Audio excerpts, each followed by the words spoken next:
Ni kampung. Ada IOI, Musang King.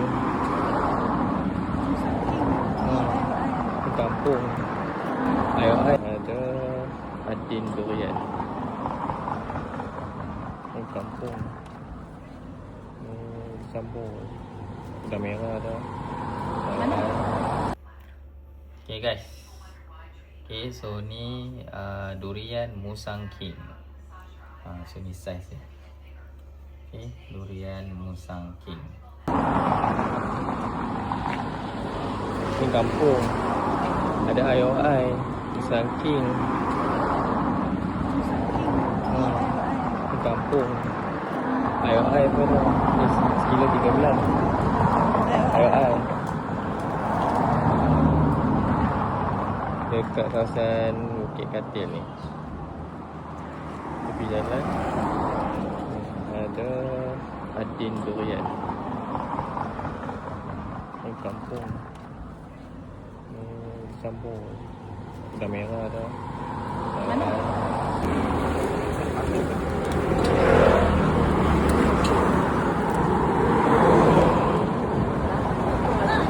Bukit Katil, kat Bukit Katil. Durian apa ni?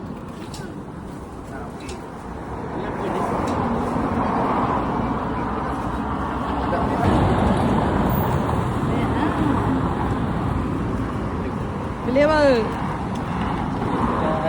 Bukit Katil. Adin Durian Bukit Katil guys. Kilo 13, 10 kilo 120. Okey. Okay, Dulu Sibling. Hi guys. So tadi kita ada beli durian dekat kawasan Bukit Katil, dekat Adin Durian Bukit Katil. Kat situ dia ada Musang King, IOI, Kamhai, Udang Merah. So kat situ dia ada sekilo 13. Okay, ni kita tadi ada beli, minta dia buka siap-siap. So durian udang apa IOI. Okay, so ni kita ada beli 10 kilo. Dia 13 kilo 13. Tapi 10 kilo dia bagi 12 jadi 120. Kilo 13 10 kilo kita dapat 120. So kita campur je. Jadi kat situ sebenarnya kita boleh campur. Dia ada IOI, Musang King, Udang Merah dengan Kamhai. Kilo 13. Tapi dia bagi kalau ambil 10 kilo 120. Kita ambil dua jenis ya. Kita ambil IOI dengan Musang King. Ni Musang King. Okay, ni Musang King. Ni durian IOI. So ni. Okay, so ni durian Musang King. Buka. Hei, sakit. Sakit. Kita beli dua jenis je ni. Ni lebih kurang dalam 10 kilo. Dapat berapa biji 1, 2, 3, 4, 5, 6, 7, 8, 9.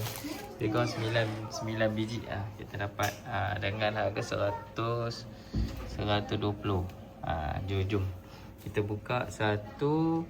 Kita try buka satu je. Kita tengok IOI. Satu lagi kita tengok Musang King.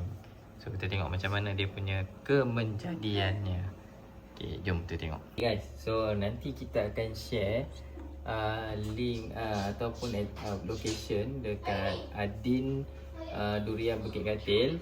Okay, so ni adalah apa durian IOI. So jom kita buka. Dah kita buka dia.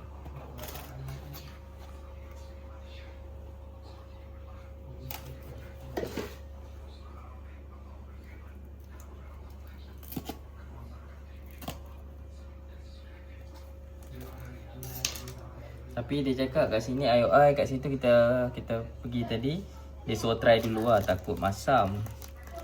IOI dia. Ni IOI dia. Tapi small size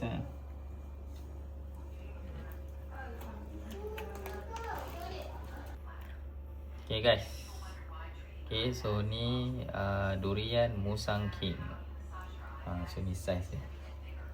Okay, durian Musang King. Okay.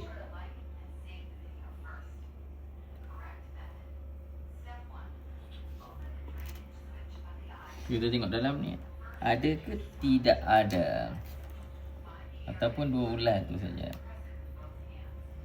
Kita tengok adakah 2 ulas tu saja?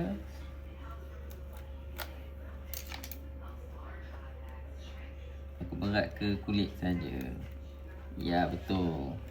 2 ulas itu sahaja. Ni pun sama juga. Okay, so nanti kita akan share. Kita akan letak location dekat komen. So yang mana nak cari durian, korang boleh try ke Bukit Katil, Melaka. Adin Durian Bukit Katil. So ni durian yang kita dapat lah. Ni durian yang kita dapat. Dah makan dah. Ada juga yang kita dah letak dalam ni, kita dah letak dalam bekas. Dia letak dalam peti ais, makan sejuk-sejuk. So colour dia pun menjadi sedap lah. Colour dia pun cantik lah. Durian kita campur ni ada IOI, ada Musang King. Okay. So setakat tu saja video kami. Jangan lupa like, share, komen dan subscribe. So jumpa kita di video yang akan datang. Okay, bye bye guys.